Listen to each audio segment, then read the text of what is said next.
আজকে এই দুইটা পিচ্চু পিচ্চু ইলিশ মাছের বাচ্চা দিয়ে করব মাওয়া ঘাটের মতো ইলিশের ভর্তা। মাছগুলা কিনাই হয়েছে ভর্তা খাওয়ার জন্য, কিন্তু এত বেশি কাটা কে বেছে বেছে তুলবে, অনেক সময়ের ব্যাপার, তাই আসলে করা হচ্ছিল না ভর্তাটা। ভর্তা খাওয়ার জন্য আজকে খুবই লোভ হচ্ছিল, তাই কোনো কিছু চিন্তা না করে মাছগুলোকে খুব ভালোভাবে কেটে কুটে ধুয়ে পরিষ্কার করে নিয়েছি। এরপর মাছের মধ্যে দিয়ে দিব লবণ, হলুদ গুঁড়া, মরিচ গুঁড়া আর দিয়ে দিব সামান্য সরিষার তেল। ও মাছগুলোর মধ্যে কয়েকটা কাট করে নিয়েছি যেন এই লবণ হলুদ মরিচটা মাছের মধ্যে ভালোভাবে ঢুকতে পারে, আর ভাজার সময় যেন খুব ভালোভাবে ভাজা হয়। আচ্ছা, একটা ব্যাপার খেয়াল করেছেন, এই পিচ্চু পিচ্চু মাছের মধ্যে যে আবার পিচ্চু পিচ্চু ডিমও হয়েছে।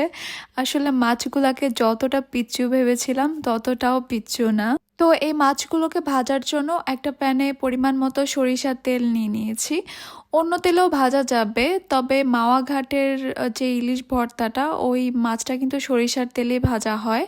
এখন আর কি মাছগুলোকে একটু সময় নিয়ে উল্টে পাল্টে দুই পাশ থেকে সুন্দর একটা কালার আসা পর্যন্ত ভেজে নিতে হবে। মাছগুলাকে একদম কড়া ভাজবো না, মানে একদম মুচমুচে করে ফেলবো না, উপরটা মুচমুচে করব আর ভিতরে একটু নরম রাখবো।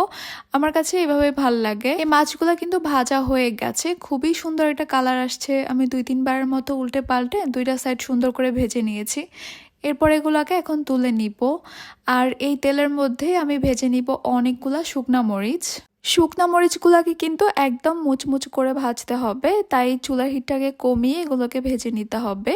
আর অনবরত কিন্তু নাড়তে থাকতে হবে, এতে করে চারপাশ থেকে খুবই সুন্দর একটা কালার আসবে।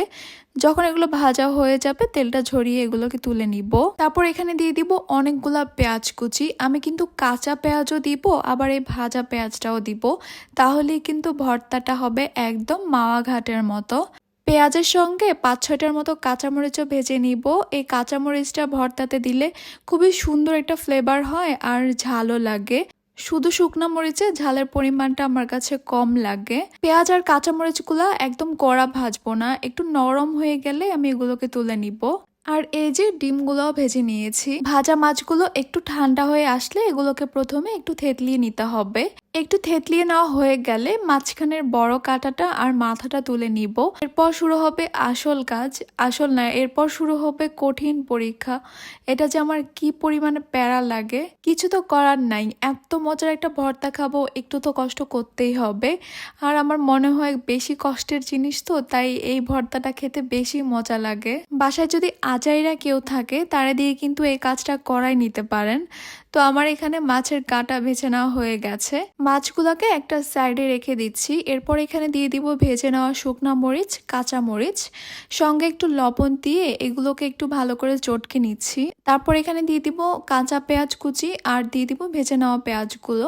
এবার এগুলোকে একসঙ্গে একটু মেখে নিচ্ছি। দিয়ে দিচ্ছি অনেকগুলা ধনিয়া পাতা কুচি, আর মাছগুলা যে তেলের মধ্যে ভাজি করছিলাম সেই তেলটা এখানে দিয়ে দিচ্ছি। সবকিছুকে একসঙ্গে ভালো করে মাখিয়ে নিচ্ছি। একদম শেষে দিয়ে দিব আমি একটু কাঁচা সরিষার তেল। মাওয়া ঘাটের ইলিশ ভর্তার মধ্যে কিন্তু ভাজা তেলটাও দেওয়া হয়, আবার কাঁচা সরিষার তেলও দেওয়া হয়। বাসায় যদি এত মজা করে মাওয়া ঘাটের ইলিশ ভর্তাটা বানানো যায়, তাহলে আর শুধু শুধু মাওয়া ঘাটে যাওয়ার কি দরকার বলেন তো। গরম ভাতের সঙ্গে ভর্তাটা খাওয়ার সময় আমি কিন্তু ঠিক মনে মনে এটাই বলেছিলাম। এই তো আমার ভর্তাটা রেডি হয়ে গেছে, এখন শুধু খাওয়ার পালা। তো সবাই অনেক বেশি ভালো থাকবেন, সুস্থ থাকবেন। Thanks for watching. আল্লাহ হাফেজ, বাই।